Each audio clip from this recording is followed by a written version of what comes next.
Hello and welcome back. Welcome back to part four of this mini series all around how to build a team.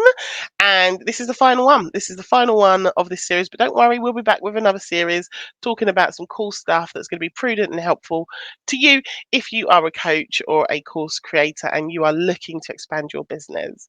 Today, we are looking at some of the considerations that you need to think about if you want to build a team. And some of it is going to require you to really ask yourself some deep questions about who you are and what's right for you. So, buckle up, my friends. This is a good one.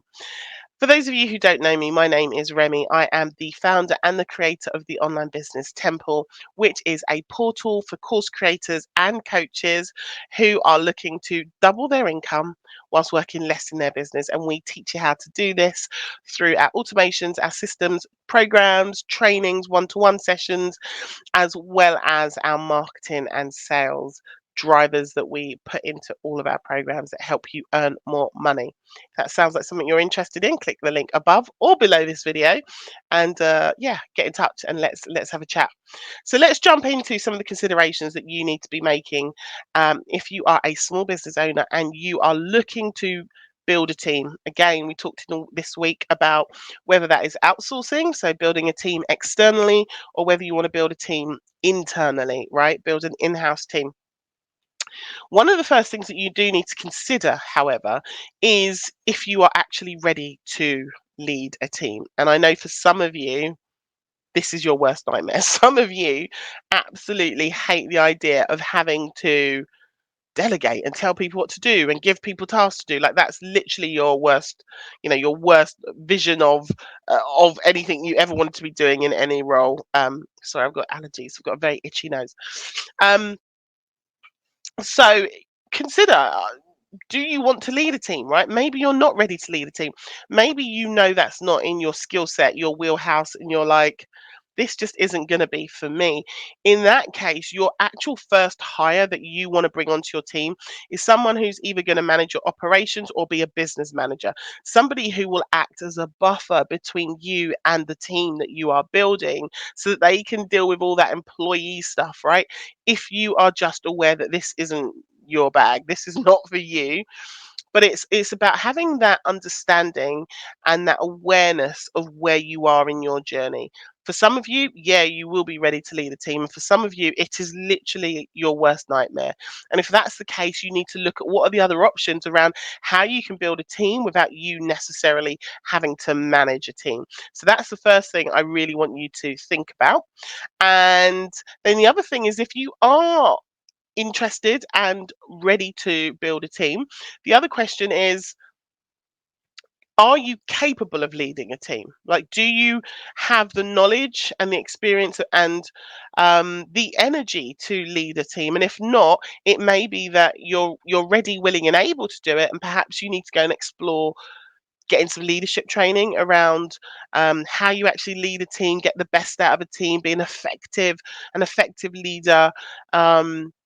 And training might be the best route for you to get you to a position so that you are ready to build a team. And that is absolutely something that we can support you with inside the Online Business Temple as well.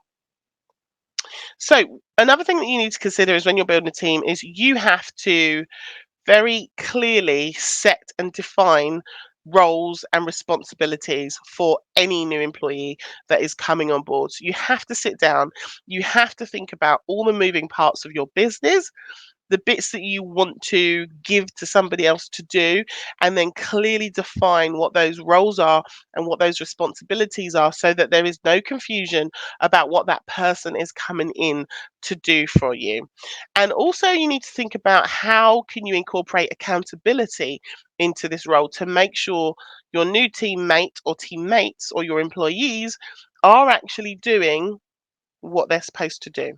How might you set some accountability around those roles and those responsibilities? So that is something that you need to think about as well. The other thing that you need to consider when you are thinking about growing a small team is that you really need to be a very good active listener. Okay. In the boss role, you don't need to be a dictator and just bark orders at people.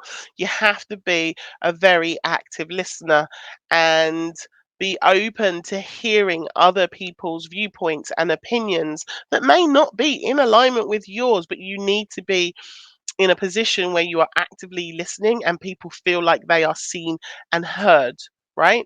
And then you also have to be an effective communicator as well.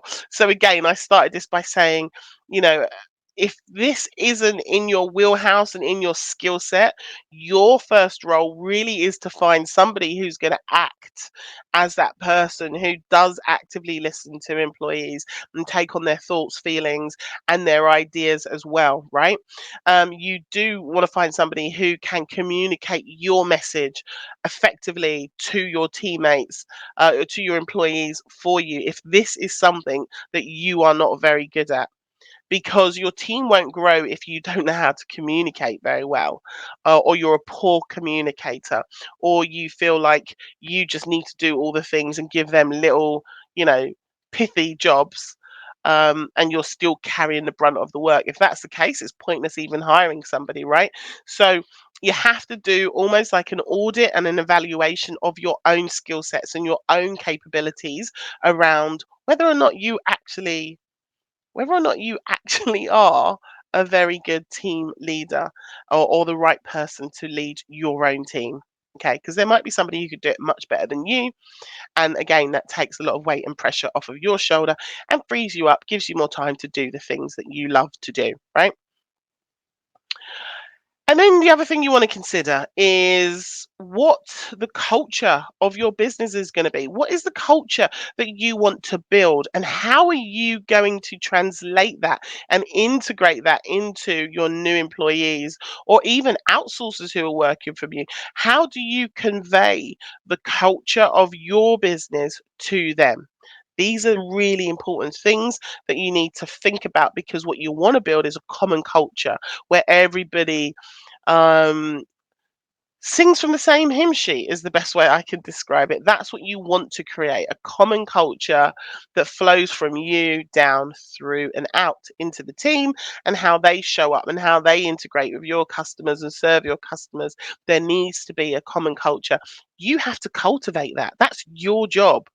So this is another thing you need to think about when you're bringing on people to work in-house, or whether you are outsourcing your services, or outsourcing to an external employee.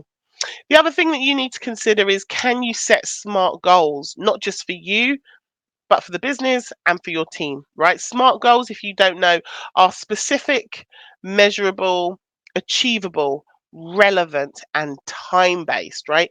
These are smart goals that you can set for your team.